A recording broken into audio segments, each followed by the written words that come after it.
first thing you gotta do is a Vinnie Barbarino look, okay? The bright lights of James Buchanan High School's classroom 111 shone on a generation of misfits, dreamers, and class clowns when Welcome Back, Kotter premiered in 1975.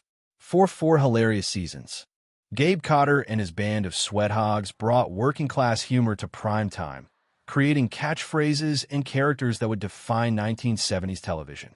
But behind the raucous laughter and slapstick antics, many of these beloved actors carried private burdens that would cut their lives tragically short. This is the untold story of Welcome Back. Kotter has fallen stars, the price they paid for fame, the personal demons they battled, and the legacies they left behind. From shocking health crises to heartbreaking personal losses, their real-life struggles often mirrored the very characters they portrayed. Arnold Horshack's actor died, feeling as overlooked as his nerdy alter ego. The actress who played tough girl Rosalie would lose her fiancé in America's worst tragedy before her own premature death. Even comedy legend George Carlin, who guest-starred as Wally Wexler, hid debilitating health issues behind his counterculture grin. Why did so many of these stars meet such untimely ends? How did the weight of typecasting and fading fame impact their final years? And what can we learn from their stories about the hidden costs of sitcom stardom? We're about to take an emotional journey through the lives and deaths of 10 Welcome Back Kotter cast members. You'll discover the Sweathog who spent his final years in poverty despite the show's success. How 9/11 became intertwined with one actress' tragic demise. The shocking link between 2 co-stars who died just months apart. Why even Breakout star John Travolta couldn't save some castmates from obscurity. Their comedy brought us joy, but their true stories reveal the fragile line between laughter and pain. As we honor these gone-too-soon performers, you may never watch those classic reruns the same way again. Don't forget to subscribe as we pull back the curtain on Hollywood's most heartbreaking sitcom stories. The bell's about to ring on a lesson they never taught in Kotter's classroom. Ron Palillo's Arnold Orhack wasn't just a character. He became a 1970s cultural icon. With his nasal ooh-ooh catchphrase and desperate eagerness to please, Palillo created one of television's most memorable underdogs. But the role that made him famous would ultimately haunt him until his dying day. Born in Cheshire, Connecticut in 1949, Palillo studied drama at the University of Connecticut before landing his breakout role at just 26. His Orhack was revolutionary, a working-class nerd who was both ridiculous and deeply sympathetic. The physical comedy came naturally to Palillo, who based Horshack's mannerisms on a bullied classmate from his youth. Off-camera, Palillo struggled with the weight of typecasting. Despite acclaimed theater work, he could never escape being the Sweathog. Financial troubles followed when post-Kotter roles dried up. In a heartbreaking parallel to his character, Palillo spent years feeling overlooked and undervalued by Hollywood. The actor's personal life was marked by quiet sorrows. He never married or had children, dedicating himself instead to teaching drama at a Florida high school. Friends reported he became increasingly depressed after his mother's death in 2011, a loss that shook him profoundly. On August 14, 2012, Palillo suffered a fatal heart attack at his Palm Beach home. He was just 63. The medical examiner noted he had advanced coronary artery disease, likely exacerbated by years of stress. His final Facebook post, days before his death, read, "Still waiting for my second act." Today, Palillo's legacy lives on through the Ron Palillo Memorial Scholarship for aspiring actors. Former students recall how he taught them to embrace their quirks, the same lesson Orhack taught America. As co-star Lawrence Hilton Jacobs reflected, Ron made the world laugh, even when his own heart was breaking. His Orhack may have been a class clown, but Palillo's story reveals the tragic fool hiding behind the grease paint smile.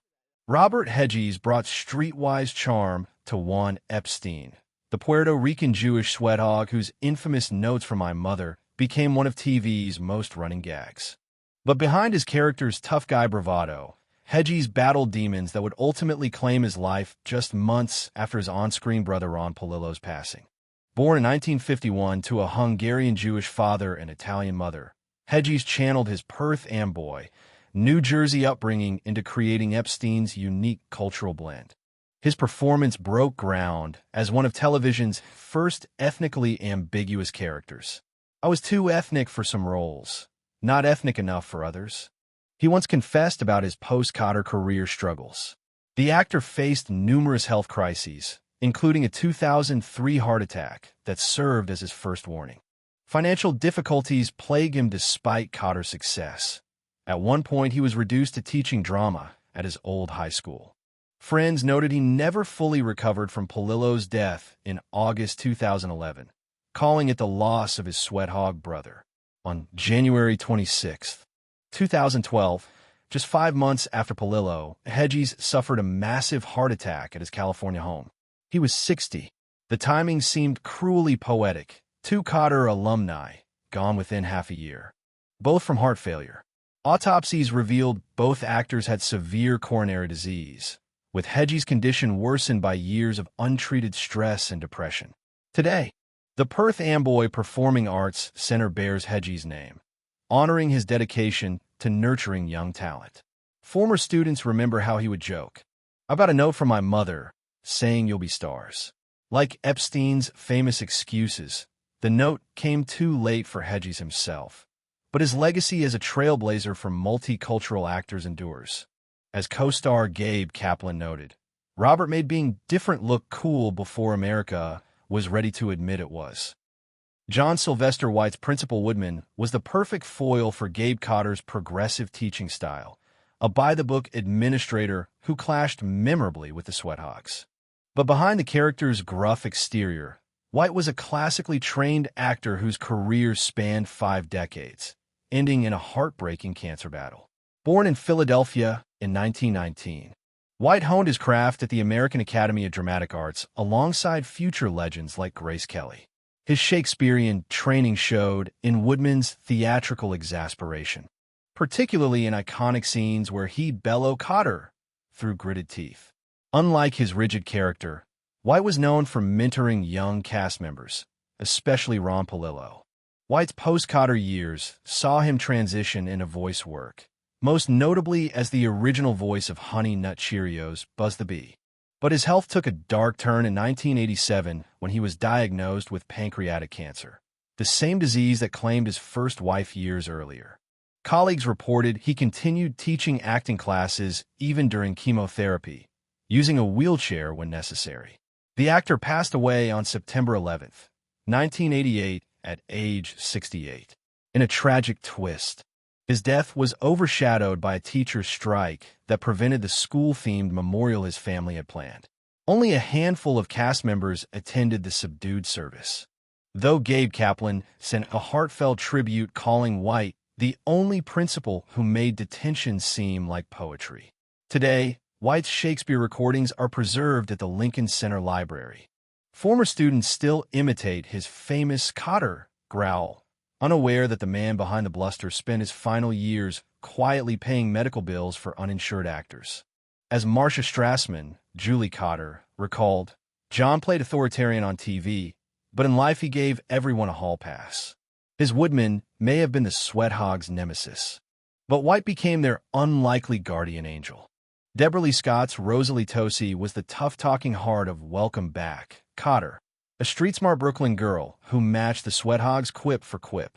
But behind her character's fearless grin, Scott endured a life marked by unimaginable loss, culminating in a lonely, premature death that shocked her co-stars. Born in Elizabeth, New Jersey in 1952, Scott brought an authentic edge to Rosalie, drawing from her own working-class roots. Her chemistry with the Sweathogs, especially her playful rivalry with Epstein, made her a fan favorite. Yet after Kotter, Hollywood struggled to slot her into roles beyond the tough, broad archetype. By the 1980s, she was mostly relegated to bit parts. Then came September 11th, 2001, the day her fiancé, NYPD Officer Dennis Levy, died in the Twin Towers. Friends say Scott never recovered, spiraling into depression and alcoholism. She kept Dennis's police badge with her until the end, recalled Kotter writer Alan Sachs. By 2003, cirrhosis had ravaged her body. On April 5, 2005, 3 days after her 53rd birthday, Scott was found dead in her Hollywood apartment, alone and virtually penniless. No memorial was held until 2019, when Kotter fans crowdfunded a graveside service. Today, Rosalie's iconic leather jacket resides in the Museum of Television and Radio, a bittersweet reminder of a talent gone too soon. As Lawrence Hilton Jacobs, Freddie Boom Boom, Washington, lamented, Deborah Lee was the realest one of us. Life didn't play fair with her.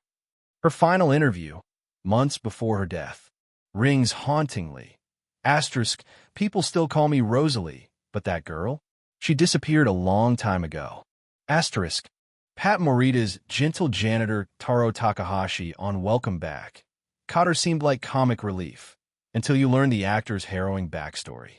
Years before teaching Danielson wax on/wax off in The Karate Kid, Morita survived childhood tuberculosis and Japanese-American internment camps to become television's most unlikely heartthrob.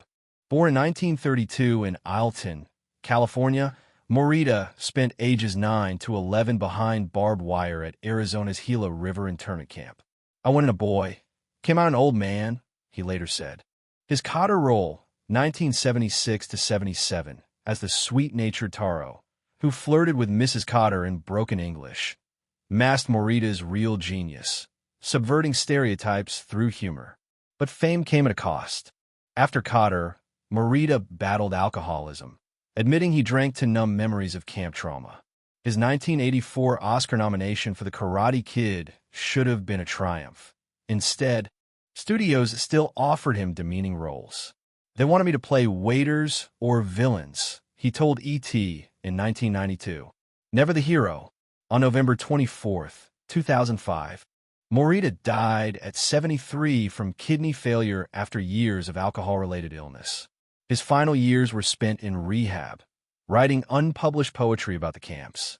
In a cruel twist, he passed just as Asian representation gained Hollywood momentum. Today, Morita's Karate Kid crane kick statue stands in Okinawa, but few know his Kotter janitor inspired the role. Pat made dignity look easy, said co-star Gabe Kaplan, even when life gave him a mop instead of a microphone. When counterculture icon George Carlin joined Welcome Back, Kotter in 1978 as Wally the Wow Wexler, it marked a surreal collision of worlds, the radical stand-up philosopher playing second fiddle to John Travolta's heartthrob. But beneath Wexler's zany classroom antics lay a darker truth. Carlin was secretly grappling with the demons that would later fuel his legendary dark humor. Born in Manhattan in 1937 to an alcoholic father, Carlin's early comedy was all toothy grins and hippy-dippy weatherman bits. His Kotter role as the spaced-out substitute teacher, complete with rainbow suspenders, seemed tame compared to his 7 dirty words routine that same year.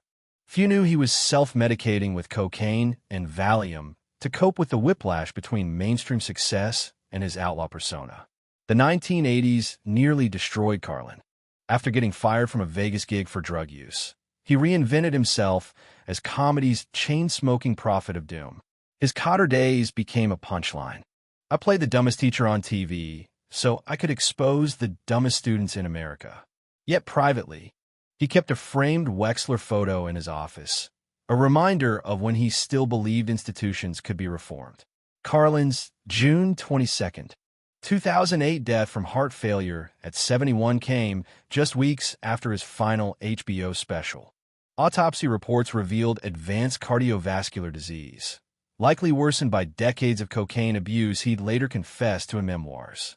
In a final irony, the man who railed against euphemisms like passed away had his death announced by a network executive saying George has left the building. Today, Carlin's Kotter episodes play in comedy museum loops, surreal artifacts of when America's most dangerous comic briefly went mainstream. As co-star Marshia Straman noted, George didn't play Wally Wexler. He let Wexler play us. His His classroom scenes now feel like sleight of hand, a genius pretending to be the fool. Marshia Straman's Julie Kotter was the warm, grounding presence in the Sweathogs' chaotic world, the voice of reason with a knowing smile. But behind the scenes, Straman waged a private battle that would claim her life far too soon, leaving her castmates devastated. Born in 1948 in New York City, Straman was already a seasoned performer when Kotter premiered, having starred in Honey, I Shrunk the Kids. As Julie, she brought rare depth to the sitcom wife role. Her quiet chemistry with Gabe Kotter made their TV marriage feel authentic. Yet when the show ended in 1979, Straman struggled to escape Julie's shadow, later admitting, "I became invisible to casting directors at 30. Her personal life was marked by quiet resilience. A 1990s divorce left her financially strained, and she turned to voiceover work to support her daughter, Elizabeth. Then, in 2007, she received a crushing breast cancer diagnosis. Characteristically, Straman kept her illness private, even as she underwent grueling treatments while still auditioning. On October 24, 2014, Straman died at 66 in her Sherman Oaks home. The news stunned her co-stars. Most hadn't known she was sick. In her final interview, she joked, "Julie Kotter probably would have handled this better than me." Today, her performance remains a masterclass in elevating straight man roles. The Kotter set's original chalkboard, which Straman secretly kept for decades, now resides in the Paley Center, covered in cast doodles. As Gabe Kotter reflected, "Marshia made Julie the soul of our show, and she did it without ever asking for the spotlight." Her unmarked grave in Culver City belies her impact. A woman who taught TV wives how to be funny, smart, and utterly indispensable. Herb Edelman's M.O. Epstein was welcome back, Kotter's most mysterious sweathog, a background player who delivered deadpan zingers with surgical precision. But the veteran character actor's real story was one of Hollywood's cruelest ironies. After stealing scenes for decades, he died just as his most famous role was being rediscovered. Born in Brooklyn in 1933, Edelman was already TV's go-to grumpy everyman when cast as Epstein's stoic older brother. His 1976 to 77 appearances, often just glowering at Juan's antics, became instant classics. Herb could say more with an eyebrow raised than most actors with a monologue, recalled writer Alan Sachs. Yet unlike his co-stars, Edelman never got a showcase episode. Post-**Kotter**, Edelman became television's busiest unseen actor, the voice of Charmin's Mr. Whipple and dozens of animated characters. His face remained anonymous, even as his Golden Girls role as Dorothy's ex-husband, Stanley, earned cult status. Friends said he joked about having the most recognizable voice no one recognizes.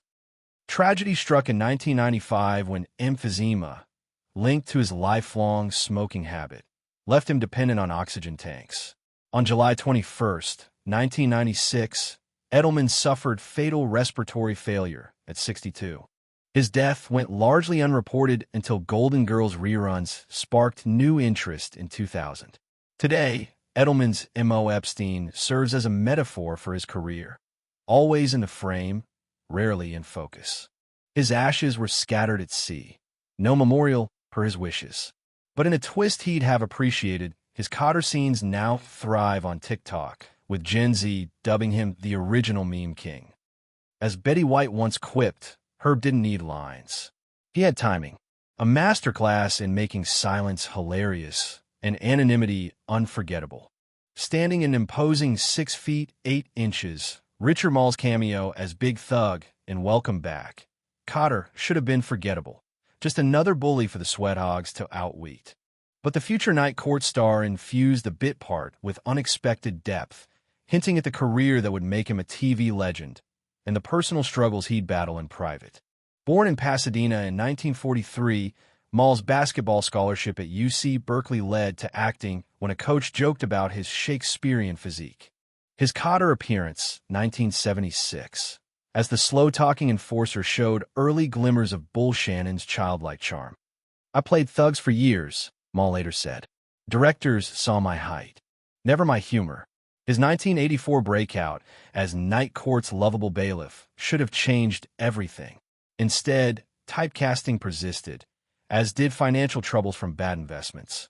By the 2000s, Maul was living modestly in Big Bear, voicing cartoon villains to pay bills. The once ubiquitous actor became increasingly reclusive after his wife's 2015 death. On October 26, 2023, Maul died peacefully at home at 80. No cause was given, but friends cited long-standing heart issues. Tributes flooded in from Night Court fans, few realizing his career began menacing or hack. In his final interview, Maul mused, "Big Thug was dumb, Bull was naive. Maybe Hollywood only let me play gentle when I was 7 feet tall." His autobiography, unpublished at death, was titled A Giant's Shadow, fitting for a man whose greatest roles hid his true stature. The halls of James Buchanan High feel quieter now. The bell that once rang for Gabe Kotter's class now tolls for the Sweathogs we've lost, each death revealing the fragile line between sitcom fantasy and showbiz reality. These actors gifted us timeless joy while wrestling with typecasting demons, financial ruin, and personal tragedies. Ron Palillo's Orhack taught us to laugh at the class clown, while the man himself died, fearing he'd never be seen as anything else. Deborah Lee Scott's Rosalie oozed streetwise confidence, but her real life ended in lonely despair. Even George Carlin's rebel genius briefly surrendered to the machine he'd spend a lifetime railing against. Their stories form a cautionary chorus. Fame is fleeting, but its scars linger. Yet in reruns, they remain forever young. Horshack's hand perpetually raised, Epstein's Notes from My Mother still unfolding, Julie Cotter's patient smile never fading. As the credits roll, we're left with one final lesson. Television immortalizes characters, but rarely protects the people who bring them to life. Share your favorite Sweathog memory below, because in the end, our remembrance is the only encore they'll get.